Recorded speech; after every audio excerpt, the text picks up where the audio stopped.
창세기를 우리가 함께 묵상하면서 날마다 새로운 일을 하나씩 도전해 보시라. 작은 일도 그것이 아무리 작다고 하더라도 한번 시작해 보시라. 이렇게 도전을 해 드렸고, 또 우리가 날마다 한 번씩 도전해 보고 있습니다. 이제 16일 차를 맞는 오늘도 여러분 다시 한번 도전 드립니다. 주님의 이름으로 또 주님의 마음으로 도전해야 될 것, 혹은 끊어내야 될 것들이 있다면 한번 도전해 보시고, 부에서 유를 만들어 나가시는 창조의 경험을 오늘도 우리가 순종함으로 함께 누려볼 수 있으면 좋겠습니다.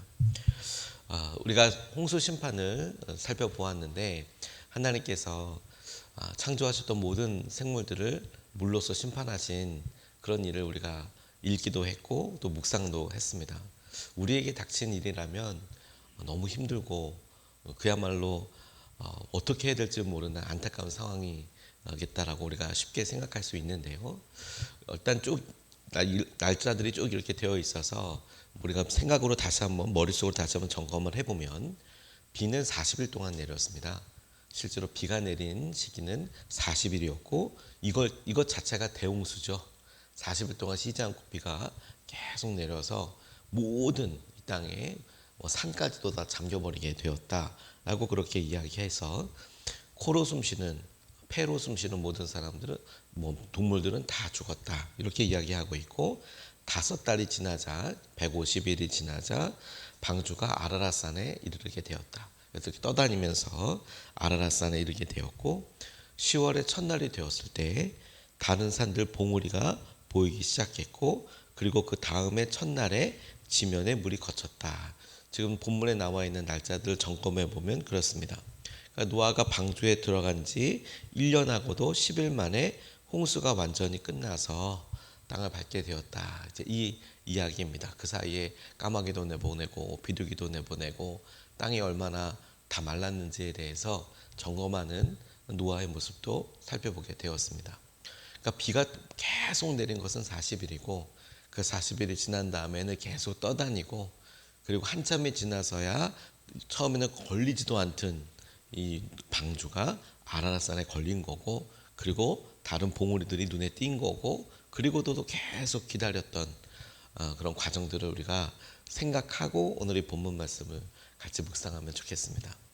오늘 첫 번째로 우리가 같이 묵상하고 붙잡고 싶은 것은, 하나님께서 우리가 알아차리지 못하는 그 순간에 이미 벌써 새날을 시작하셨다라는 점입니다. 오늘 1절 말씀을 보면, 그때 하나님이 노아와 방주와 함께 있는 모든 들짐승과 집짐승을 돌아보실 생각을 하시고 그 위에 바람을 일으키시니 물이 빠지기 시작하였다라고 이렇게 설명하고 있습니다. 단순한 이 말씀이 저에게 있어서는, 그래 홍수가 어떻게 진행이 됐지? 그리고 홍수의 과정 가운데 방주 안에 있는 노아와 노아의 가족들은 바깥의 상황을 어떻게 확인할 수 있었을까? 우리가 방주의 구조도 그렇지만 창이 딱 하나 있었습니다. 그리고 그 하나의 창은 하늘을 살필 수 있는, 그러니까 방주 자체가 워낙 컸기 때문에 방주 자체에 남아있는 딱 하나의 창으로는 하늘만 쳐다볼 수 있거든요. 땅을 확인할 수 있는 방법은 없는 거예요. 그러니까 하늘만 바라보고 있었던 그에게 상상력으로 비가 막 올 때는 얼마나 두려웠을까요? 그냥 정처 없이 빠르게 방주가 막 흘러갈 때는 또 얼마나 무서웠을까요? 확인할 수 있는 상황들이 거의 없었어요. 하늘 외에는 없었습니다. 그리고 노아 방주 안에 있을 때 본인이 할 수 있는 일도 없었어요. 방주가 키가 없거든요. 방향타가 없습니다. 방향을 어떻게 좀 바꿔볼까? 저기 좀 가까운 데로 어떻게 가볼까? 나아가 볼까? 이런 게 없었어요. 방주 자체가 방향타가 없었거든요. 그러니까 노아가 안에서 할 수 있는 일은 아무것도 없었습니다. 다만 하나님께서 모든 일을 계획하신 대로 다 이루실 때까지 기다리는 것 외에는 다른 방법이 없었습니다. 방주에 창문이 있었지만 그것을 통해서 확인할 수 있는 것은 굉장히 제한적이었고, 새들을 밖으로 보냈던 것만 봐도 밖에서 일어나는 변화를 노아가 알 수 있는 방법은 거의 없었다라고 알 수 있겠죠. 그런데 여러분, 오늘 1절 말씀이 그렇게 생각하고 보면 놀라운 거라고 딱 붙잡게 된 것이 무엇이냐면 노아의 입장에서는 바깥에 물이 빠지는지 혹은 어떻게 되는지를 전혀 몰라요. 그런데 하나님께서 먼저 노아와 방주에 있는 짐승들을 생각하셨다는 거 아니에요? 그리고 바람을 일으키셨대요. 이걸 노아가 알았겠냐는 거예요. 이미 주님은 그들을 생각하고 계시고 바람을 일으키시고 물이 빠지기 시작했다는 거예요. 물이 빠지기. 노아가 그 물이 빠졌구나를 생각하는 것은 아라랏산에 걸렸을 때에야 물이 좀 빠졌나 보다. 그리고 하늘을 쳐다보고 있던 그가 다른 산이 보이는 걸 보고 물이 더 빠졌나 보다. 이렇게 크게 알 수 있었지만 하지만 그 모든 과정에 하나님께서는 이미 노아가 알아차리기 훨씬 전부터 바람을 일으키셔서 계속 물을 없애시고 물을 흐르게 하시고 그리고 방주를 몰아가셔서 산에 걸리게도 하시고 그리고 그런 모든 일들에 하나님께서는 노아와 모든 짐승들을 생각하셔서 그와 같은 일을 하신다라는 거예요. 홍수의 시작은 하나님께서 자 시작한다 들어가라 이렇게 이야기하셨지만 그래서 모든 짐승들이 찾아와서 방주 안에 넣을 수 있도록 그렇게 하셨지만 끝날 때 보면 하나님께서 시원하게 이거야 라고 이야기하지 않으시는 것 같아서 답답하지만 근데 하나님께서는 이미 은혜로 그 모든 일을 시작하고 계시고 함께하고 계신다라는 거예요. 저는 이 일이 우리가 마주하고 있는 오래된 고난과 하나님께서 우리에게 경험하고 있는 변화하지 않고 또 뭔가 시작해보기 하나님 감당할 수 없어요 라고 싶은 관계들 무기력감들에 대한 하나님이 보여주시는 중요한 답이라고 싶습니다. 하나님께서는 이미 우리가 알지 못하는 바로 그때부터 바람을 일으키시고 우리를 당신의 인도하심과 은혜 가운데 이끌어 가시며 다시 시작할 수 있는 삶을 위해서 예비하고 계시고 일을 하고 계신다라는 점을 우리가 노아의 방주를 통해서 함께 붙잡을 수 있으면 좋겠습니다. 주님께서 우리의 고난의 끝날도 들어갈 때 이야기해 주시면 얼마나 좋아요. 예를 들어 노아에게 방주 안에 들어가라. 1년 10일만 참아라. 그러면 다 끝난다. 이렇게라도 알려주셨으면 노아가 하늘 보고 살았겠습니까? 그러죠? 끝나는 날짜를 딱 1년만 기다려. 딱 2년이다. 딱 3년이다. 그러면 하늘 보고 살았겠어요? 날짜 세고 살았겠죠. 그리고 날짜 세면서 그 날이 오기만을 손꼽아 기다렸겠습니다. 그런데 노아에게 끝나는 날이 없으니까 노아는 어떻게 했겠어요? 계속해서 하늘을 쳐다보고 그리고 하늘을 바라보면서 하나님의 뜻을 묻고 하나님께서 무슨 일을 하시는지를 끊임없이 바라고 기도하고 그리고 하나님께 의지할 수밖에 없었던 것이죠. 고난의 끝을 시작할 때 고난이 시작될 때 심판이 시작될 때 심판이 끝날 때로 알려주셨으면 좋았을 것 같지만 정작 주님은 그 모든 과정들 가운데 주님만 바라보게 하시고 주님이 하신 일을 하고 계신다라는 점이에요. 우리가 이 신실하신 주님을 꼭 붙잡을 수 있으면 좋겠습니다. 여러분 우리의 고난과 우리가 심판처럼 느껴지는 이 일들이 끝나는 날이 반드시 있어요. 그리고 이미 하나님께서 그 일을 시작하셨어요. 근데 우리가 그 끝을 모른다고 하더라도 절망이고 무기력이 끝까지 있는 것이 아니라 우리는 우리를 향하신 하나님을 바라보며 그 하나님의 뜻을 계속 물으며 주님께서 이루신 우리를 이 심판에 홍수 심판에서도 구원해 주신 하나님을 우리가 사랑하면서 하루하루 보내는 것이 주님이 우리에게 주신 놀라운 은혜이고 기회이고 축복이라고 믿습니다. 어느 날 어느 시점에 하나님께서는 그들을 생각하셨고 물이 빠지게 하시더라. 그러니 여러분 이미 시작된 주님의 은혜를 우리가 오늘도 붙잡고 우리가 2025년도를 잘 마무리하면 좋겠습니다. 두 번째 붙잡고 싶은 것은 다시 시작하게 하신 은혜입니다. 다시 허락된 은혜입니다. 다시 기회가 주어진다는 것은 얼마나 놀라운 은혜입니까? 15절부터 17절까지 말씀을 보면 하나님이 노아에게 말씀하셨다. 너는 아내와 아들들과 며느리들을 데리고 방주에서 나가거라. 네가 데리고 있는 살과 피를 지닌 모든 생물들 곧 새와 집짐승과 땅 위에서 기어다니는 모든 길짐승을 데리고 나가거라. 그래서 그것들이 땅에서 생육하고 땅에서 번성하게 하여라. 이렇게 이야기하고 계십니다. 하나님께서 아담에게 명령하셨던 대로 야, 이 땅에서 생육하고 번성하라. 축복하시고 그 축복이 명령이었고 명령이 또 축복이 되었던 것을 우리가 떠올려 봅니다. 이 땅에서 번영할 것에 대해서 하나님께서 이렇게 말씀하시고 명하셨어요. 다시 한번 세상을 창조하신 듯이 모든 생물이 첫 시작을 맞게 되었습니다.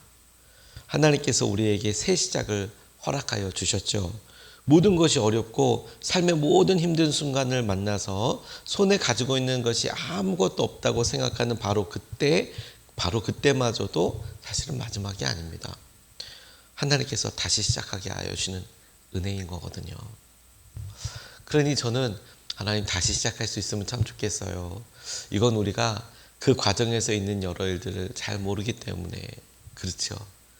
그런데 하나님이 하시는 일과 그분의 한결같으신 우리가 생각해 보면 오히려 거꾸로 우리가 있는 어려움과 고난이 정말 다시 시작해야 할 수밖에 없는 그런 상황이 되더라도 우리가 포기하지 않고 붙잡게 되는 하나님의 은혜를 우리가 바라볼 수 있는 것입니다. 노아는 홍수의 심판 가운데 살아남았잖아요. 다시 시작하는 겁니다. 문명도 다 사라졌고 그리고 사람들도 다 없어졌을 거예요. 살아있는 생물들은 다 없어졌으니까요. 그러니까 새롭게 시작되죠. 우리는 아담의 후손이기도 하지만 그런데 노아의 후손이기도 하죠. 거기서 계속 살아가고 있으니까요. 근데 그럴 때 하나님께서 하실 여러 일들을 보면 그런 아무것도 없고 새롭게 시작하는 그때 이게 마지막도 아니고 새로운 시작이더라. 다시 시작하게 하시는 은혜이더라. 그러니 얼마나 없는 것 가지고 고민하지 말고 하나님께서 주신 기회를 놓고 감사하고 의지하자. 아무도 여러분들을 평가하지 않아요. 아무도 여러분의 겉모습을 가지고 여러분을 뭐라 하지 않습니다. 다만 하나님께서 저와 여러분들에게 새로운 기회를 주시고 새롭게 시작할 수 있도록 당신에게 허락하신 축복을 내려주시는 거예요. 생육하고 번성하라고 그렇게 따라가라고. 죄로 인해서 사람들을 멸하셔야 하는 순간에도 하나님은 은혜를 잊지 않으시고 노아에게 다시 한번 기회를 주신 것이죠. 저와 여러분들에게도 하나님께서 기회를 다시 한번 주신 것이죠. 저는 새로운 시작에 대해서 이렇게 간증하시는 몇몇 분들을 만난 적이 있어요. 예전에 어느 집사님 교제하는데 신혼여행에서 경험했던 일을 이야기하시더라고요. 지났으니까 재밌게 이야기하지만 그 일을 경험했을 때는 정말 당혹스럽고 정말 죽음의 공포를 느꼈을 것 같아요. 이분이 제트스키를 타고 먼 바다를 이렇게 나아가는데 바다를 좋아하기도 하고 수영도 만만치 않게 잘 하셔서 그래서 신혼여행 가서 체험하는 프로그램 중에 제트스키 타는 거를 이렇게 하셨나 봐요. 그리고 안내위원이 뒤에 한 명 타는데 잘 이렇게 얘기해서 멀리 아주 신나게 막 밟고 나가셨나 봐요. 탈 때는 너무 신났죠. 한참 가는데 갑자기 옆에서 파도가 하나게 센 게 오더래요. 그래서 제트스키 한잔 타고 하는데 갑자기 파도가 옆에서 팍 치더니 붕 날라서 제트스키는 퐁퐁퐁퐁 이렇게 떠나갔는데 이 안내요원이랑 자기랑 바다 한가운데 떨어진 거예요. 섬도 보이지 않는 것 같이 먼 바다로 나갔는데 너무 당황스러운 거죠. 너무 당황스러운 거죠. 그래서 저거 돌아가려고 그러면 제트스키를 잡아야 될 것 같은데 뽕뽕뽕뽕 이렇게 가고 있으니까요. 그런데 안전요원은 자기는 이제 그것도 교만하니까 그런 거죠, 사실. 이분은 탈 때 조끼도 하고 이러고 타라고 안전수칙을 막 하니까 관광지에서 이걸 다 하고 탔는데 소위 안전요원은 이거 안 한 거예요. 안전벨트. 이거 조끼를 안 찬 거예요. 그러니까 쾅 떨어지고 나니까 아무리 수영을 잘하다도 깊은 바다 한가운데에서 혼자 자력으로 붙잡을 거 없이 뜬다는 것 자체가 사실 힘이 많이 드는 거거든요. 그러니까 이분이 저 제트스키를 잡아야 되냐, 저걸 잡아야 돌아가니까. 근데 그걸 잡고 오면 이 사람은 죽을 것 같은 거예요. 그러니까 사람 살리는 게 먼저지 싶어서 이렇게 가가지고 그 사람을 잡았대요. 스키는 저기 멀리 가버리고요. 그러니까 먼 바다에 섬도 보이지 않는 곳에 둘이 떠 있는데 이 안전요원 이 필리핀 분은 이 사람이 놓으면 이 조끼를 같이 붙잡고 있으니까요. 그냥 죽는 거잖아요. 그거 얼마나 무서워요.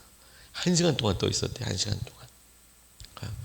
나중에 얘기를 들어보니까 기다리던 아내가 남편이 이제 안 들어오고 왜 안 들어오냐 15분인데 그랬더니 좀 더 태워주는 서비스 시간도 있을 수 있다. 그렇게 기다리는데 30분 넘게 안 들어오니까 거기 있는 사람들 다 제트스키 가지고 바깥에 다 찾아다니기 시작하더래요. 그리고 1시간 정도 그렇게 바다에 둘이 이렇게 마주보고 떠 있고 나니까 돌아오고 나서 삶이 완전히 다르게 보이더래요. 결혼을 해서 새롭게 희망으로 출발했던 날이 죽음을 1시간 동안 죽는 거 아니야. 아무도 나를 이 바다 한가운데서 발견하지 못하면 어떻게 되는 거야. 그것 때문에 굉장히 많이 고민하고 그리고 그것 때문에 하나님께서 새로운 삶을 보여주신 것 같다고. 아, 내가 죽을 수밖에 없구나.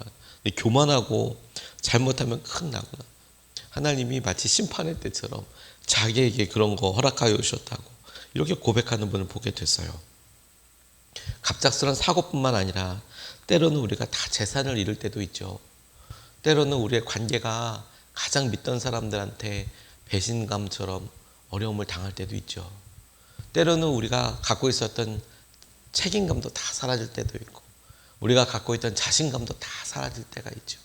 근데 우리는 그 일이 일어난 결과만 가지고 슬퍼해요. 어려워하고 낙담합니다. 노아에게 있어서 보여진 결과만 보고 본다면 다 없어졌으니 의지할 거 다 없으니 얼마나 절망이고 힘든 거예요. 근데 그것을 우리는 이렇게 다르게 고백할 수 있는 것이죠. 아, 하나님께서 다시 시작할 수 있는 은혜를 주신 거구나. 이것은 그냥 심판과 멸망으로 끝난 게 아니라 이 고난을 통과하고 있는 우리는 하나님께서 다시 시작하게 하신 은혜를 우리가 허락받은 것이고 그 은혜를 좇아서 다시 은혜를 누릴 수 있는 것이구나.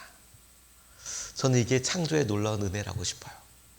주님이 사랑하시는 여러분들을 하나님은 결코 포기하지 않고 결코 가만히 놔두지 않으실 것입니다. 2025년에 마지막을 향해서 나가는 우리가 느끼는 감정을 뛰어넘어서 하나님께서 새롭게 시작하게 하시고 새로운 은혜를 주시는 것을 우리가 꼭 붙잡고 주님의 은혜 한가운데 기쁨과 축복을 누리게 되는 생육하고 번성하듯이 여러분들이 만나는 모든 일에 주님의 은혜를 경험하게 되는 축복이 함께 하시기를 주님의 이름으로 기도합니다.